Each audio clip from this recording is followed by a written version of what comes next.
Hi guys, welcome back to our YouTube channel. എന്തൊക്കെയുണ്ട് വിശേഷം? എല്ലാവരും സുഖമായിട്ട് അടിപൊളിയായിട്ടിരിക്കാമെന്ന് വിശ്വസിക്കുന്നു. ഞാനിവിടെ അബ്സല്യൂട്ട്ലി ഫൈനാണ്. ആക്ച്വലി ഇങ്ങനെ ഒരു വീഡിയോ എടുക്കുന്നതിൻ്റെ മെയിൻ ഉദ്ദേശം കഴിഞ്ഞൊരു 2 to 3 വീക്സ് ആയിട്ട് നമ്മൾ ഒരു ലോങ് വീഡിയോയും ഒരു ഷോർട്ട് വീഡിയോയും കമ്മ്യൂണിറ്റി ബാർ പോസ്റ്റിങ്ങും ഒന്നും തന്നെ ഇല്ലായിരുന്നു. അപ്പോൾ അത് എന്തുകൊണ്ടാണ്, എങ്ങനെയാണ്? ഈവൻ 500-ൽ ഒരു 2 പേരെങ്കിലും വിചാരിച്ചിട്ടുണ്ടാവും ഫെറീസ് ആൻഡ് മാർലി എവിടെ പോയി, വീഡിയോ പോലും കാണുന്നില്ലല്ലോ എന്തെങ്കിലുമൊക്കെ വിചാരിച്ച് കാണത്തില്ലേ. അതുപോലെ തന്നെ കഴിഞ്ഞ 2 to 3 വീക്സ് ആയിട്ട് ഫോൺ ഇല്ലായിരുന്നു എൻ്റെ കയ്യിൽ. ആ ഒരു ടൈമിൽ ഞാൻ കുറച്ച് ലൈഫിലെ അപ്ഡേഷൻസ് എല്ലാം കൊണ്ടുവന്നിട്ടുണ്ട്.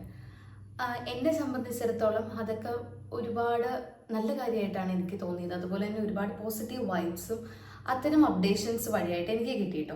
ഓക്കെ, ഞാൻ ആദ്യം പറഞ്ഞതുപോലെ തന്നെ കഴിഞ്ഞ 2-3 ആഴ്ചയായിട്ട് എൻ്റെ കയ്യിൽ ഫോൺ ഇല്ലായിരുന്നു guys. Oh my god, phone എന്നെ വിട്ടുപോയി എന്ന് പറയുന്നതിലുപരി ഫോൺ ഒന്ന് കംപ്ലൈൻറ്റ് ആയായിരുന്നു. ആ കംപ്ലൈൻറ്റ് ആയ ഫോൺ ഞാൻ നന്നാക്കാൻ പല പ്രാവശ്യം ശ്രമിച്ചു, പക്ഷേ അതൊന്നും വിജയിച്ചില്ല. ഒരു തവണ പോയി നന്നാക്കാൻ നോക്കി, 2ാം തവണ നോക്കി, 3ാം തവണ ഞാനതൊന്ന് മേടിച്ചുകൊണ്ട് പോന്നു.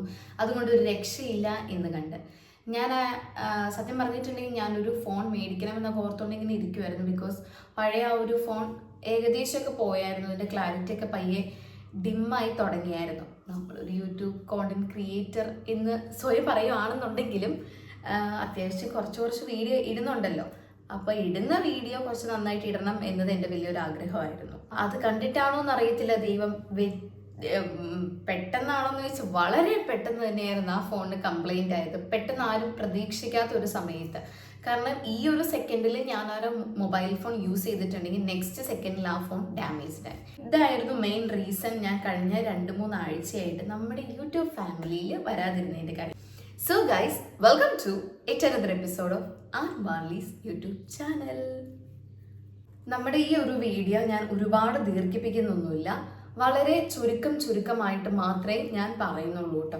ചിലപ്പോൾ കുറച്ച് പേരുടെയൊക്കെ ലൈഫിൽ ഇത്തരത്തിലുള്ള കാര്യങ്ങൾ ഓൾറെഡി ഉണ്ടായിരിക്കാം, ചിലരുടെ ലൈഫിൽ അത് ഇല്ലാത്തവരും ഉണ്ടായിരിക്കാം, എന്നാൽ അത് വേണമെന്ന് ആഗ്രഹിക്കുന്നവരും ഉണ്ടാകാം. ഇൻ കേസ് ഉള്ളവരാണെന്നുണ്ടെങ്കിൽ ജസ്റ്റ് ഈ വീഡിയോ സ്കിപ്പ് ചെയ്ത് വിട്ടോളൂ. ഇല്ലാത്തവരാണെങ്കിൽ ജസ്റ്റ് ഒന്ന് കണ്ടു നോക്ക്. നിങ്ങൾക്കും ഒരു പ്രേരണ കിട്ടിയാലും ഞാൻ മൂലം എന്നൊരു സംഭവമല്ലേ. ഞാൻ കുറച്ച് സംഭവങ്ങൾ അല്ലെങ്കിൽ കുറച്ച് അപ്ഡേഷൻസ്. അതിൽ ഫസ്റ്റ് വൺ എന്ന് പറയുന്നതാണ് ഏർലി വേക്കപ്പ്. ഏർലി വേക്കപ്പ് എനിക്ക് അത്രയ്ക്കും പോസിബിൾ ആയിട്ടുള്ള ഒരു കാര്യമേ അല്ലായിരുന്നു. എന്നാലും ഞാൻ മാക്സിമം ട്രൈ ചെയ്തു. ഞാനൊരു 5-ന് എഴുന്നേൽക്കണമെന്ന് ആഗ്രഹിച്ചു, പക്ഷേ എനിക്ക് 5-ന് എഴുന്നേൽക്കാൻ പറ്റിയില്ല. ഞാൻ 6-നൊക്കെ മാക്സിമം എഴുന്നേൽക്കാൻ ശ്രമിച്ചു. അല്ലെങ്കിൽ ഞാനൊരു 6-6:30 ആകുമ്പോഴത്തേനും എഴുന്നേൽക്കും കേട്ടോ. എനിക്ക് പക്ഷെ അതിന് നേരത്തെ ഒരു 5:30, 5 മണി, 4:45 ആകുമ്പോഴത്തേനും എഴുന്നേൽക്കണം എന്നതായിരുന്നു ആഗ്രഹം. അപ്പോൾ എനിക്ക് കുറച്ച് നാളുകളായിട്ട് 5:30 എഴുന്നേൽക്കാൻ പറ്റുന്നുണ്ട്. ഈവൻ എൻ്റെ കാര്യങ്ങളെല്ലാം ചെയ്ത് തീർക്കാനും ഞാൻ ഒരു 6:30 ആകുമ്പോഴത്തേനും മറ്റ് ഈവൻ ഡ്യൂട്ടി ഉണ്ടെങ്കിൽ ഡ്യൂട്ടി അല്ലെങ്കിൽ വേറെ എന്തെങ്കിലും കാര്യങ്ങൾ ചെയ്യാനൊക്കെ ആയിട്ട് പറ്റുന്നുണ്ടായിരുന്നു. അപ്പോൾ ഒരു 5:30, 5:45 ഞാൻ എഴുന്നേറ്റ് തുടങ്ങി. നമ്മളൊരു ദിവസം വളരെ നേരത്തെ സ്റ്റാർട്ട് ചെയ്യാമെന്നുണ്ടെങ്കിൽ നമുക്ക് കുറച്ചധികം കാര്യങ്ങൾ ചെയ്ത് തീർക്കാനായിട്ട് പറ്റും. അതുപോലെ തന്നെ ഭയങ്കര ഒരു പോസിറ്റീവ് വൈബായിരിക്കും കേട്ടോ. നമ്മൾ ഏർലി മോർണിംഗ് നമുക്ക് എഴുന്നേൽക്കാനുള്ളൊരു പാട് മാത്രമേ ഉള്ളൂ.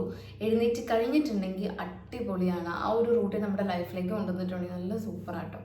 എല്ലാ ദിവസവും എനിക്ക് അപ് ടു ഡേറ്റ് ആയിട്ട് അങ്ങനെ ഏർലി വേക്കപ്പ് പറ്റത്തില്ലായിരുന്നു. കാരണം എന്ന് വെച്ചിട്ടുണ്ടെങ്കിൽ ക്ഷീണം കൊണ്ടാവാം, മടി കൊണ്ടാവാം. മടി എന്ന് പറയുന്നത് എൻ്റെ ലൈഫിൽ എൻ്റെ പൊന്നോ എനിക്ക് എന്ത് മാത്രമാണെന്നോ അത്രയ്ക്കും ഉണ്ട് മടി എന്ന് പറയുന്ന സംഭവം. ഇപ്പോഴും ചില ദിവസങ്ങളിൽ എനിക്കങ്ങനെ പറ്റത്തില്ല. പക്ഷെ മോസ്റ്റ് പ്രിഫറബിളി ഞാൻ നേരത്തേതിലും അത്യാവശ്യം നന്നായിട്ട് നേരത്തെ എണീക്കാനായിട്ട് ശ്രമിക്കും.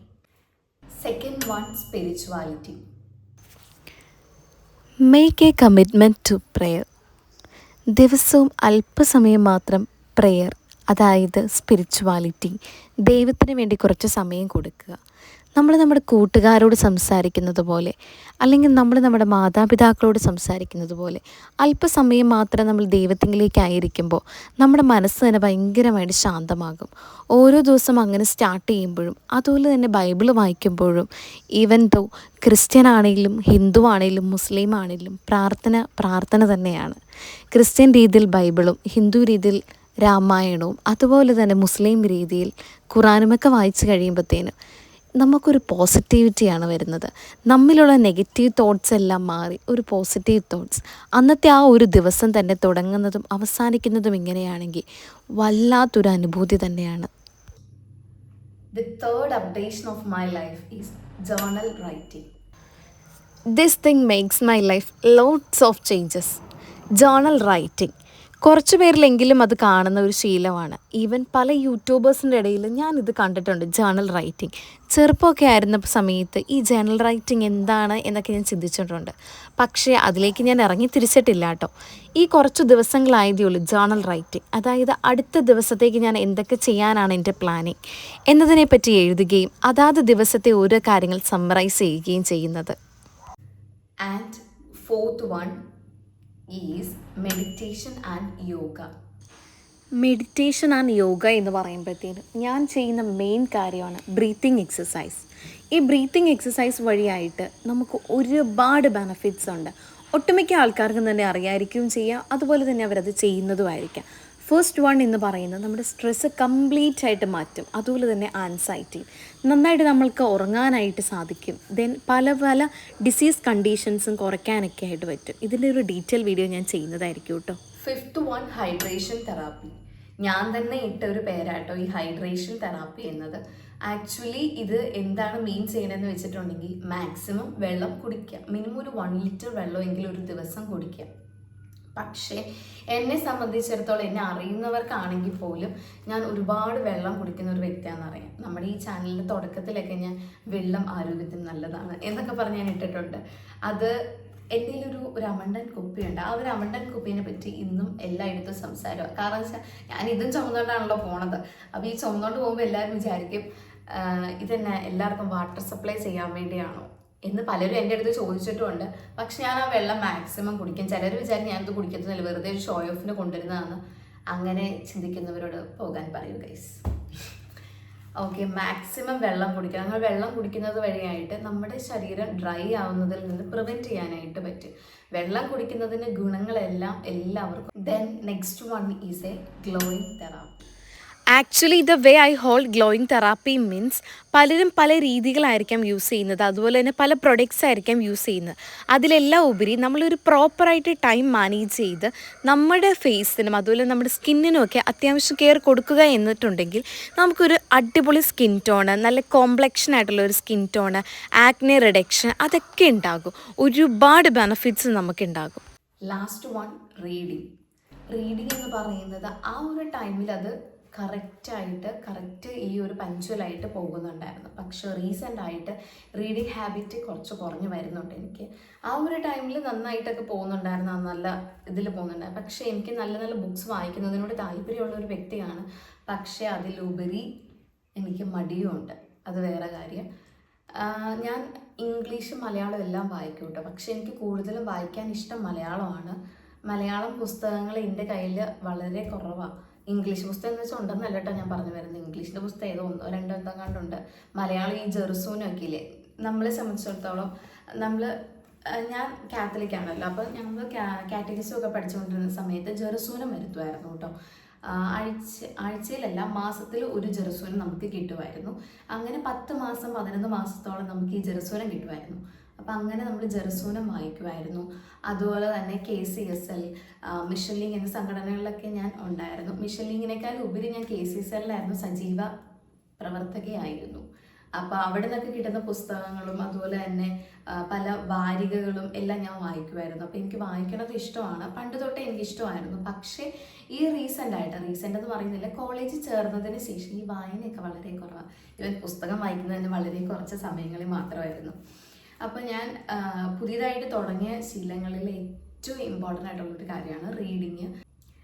And the most important one, എനിക്ക് ഇമ്പോർട്ടൻ്റ് എന്ന് തോന്നിയ ഒരു കാര്യമാണ് പ്ലാനർ.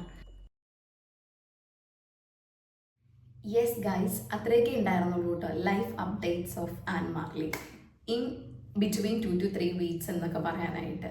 ഇത്രയൊക്കെ ഉണ്ടായിരുന്നുള്ളൂ. ഇനിയും എനിക്ക് കുറേ അധികം ചേഞ്ചസ് കൊണ്ടുവരണം. ഈവൻ എക്സസൈസ് വർക്കൗട്ട്സ് ഒക്കെ ചെയ്ത് തുടങ്ങണം. അതുപോലെ തന്നെ ഒരു പ്രോപ്പർ ടൈം ടേബിൾ ഒന്നുകൂടെയും റീക്രിയേറ്റ് ചെയ്യണം. അങ്ങനെയൊക്കെ ഒരുപാട് പ്ലാൻസ് ഉണ്ട്. കുറച്ചും കൂടി ലൈഫ് പ്രൊഡക്റ്റീവായിട്ട് കൊണ്ടുവരണം. എന്നെ സംബന്ധിച്ചിടത്തോളം ഉണ്ടല്ലോ, എനിക്ക് കുറച്ച് നെഗറ്റീവ് തോട്ട്സ് കുറച്ചധികം ഉള്ളൊരു വ്യക്തിയാണ്. ഞാൻ ഓവർ തിങ്ക് ചെയ്യും. അങ്ങനെ ആയിരിക്കും, ഇൻ കേസ് അങ്ങനെ ഒന്നും നടന്നില്ല എങ്കിൽ പോലും ഞാൻ ഓവർ തിങ്ക് ചെയ്യും. എന്നാൽ ഇങ്ങനെ വരും, അതിങ്ങനെ ആയിരിക്കാം വരുന്നത്. ഓക്കെ ഗൈസ്, അങ്ങനെ ഈ ഒരു വീഡിയോ അവസാനിപ്പിക്കാൻ സമയമായിട്ടുണ്ട്. അതിന് മുൻപായിട്ട് നമ്മൾ ഇപ്പോൾ ഏകദേശം 500ഓളം സബ്സ്ക്രൈബേഴ്സ് എത്തിയിട്ടുണ്ട്. ഇത്രയും നാളും നമ്മളെ സപ്പോർട്ട് ചെയ്ത് എല്ലാവർക്കും ഒരുപാട് പോലത്തെ വീഡിയോസ് നമുക്ക് ചെയ്യാം. നിങ്ങൾക്ക് ഇഷ്ടപ്പെട്ട കണ്ടന്റ്സ് എന്തെങ്കിലും ഉണ്ടെങ്കിൽ ഞാനുമായിട്ട് ഷെയർ ചെയ്യുക. അപ്പം നമുക്കത് കുറച്ചും കൂടി അടിപൊളിയായിട്ടൊക്കെ ചെയ്യാം. നിങ്ങൾക്ക് അറിയാൻ ആഗ്രഹമുള്ള ഓരോ കോണ്ടന്റ്സ്, അതുപോലെ തന്നെ ഒരുപാട് കാര്യങ്ങളൊക്കെ നിങ്ങൾ ഷെയർ ചെയ്യണം. ഞാനും നിങ്ങളുമായിട്ട് ഒരുപാട് സംസാരിക്കാം. ഇനി നമുക്ക് കൺസിസ്റ്റൻ്റ് ആയിട്ട് വീഡിയോസ് അപ്ലോഡ് ചെയ്യാൻ പറ്റട്ടെ എന്ന് ഞാൻ ആഗ്രഹിക്കുന്നു. ആൻഡ് ഈ ഒരു സമയത്തേക്ക് നമുക്ക് വിടവാങ്ങാം. Okay, by.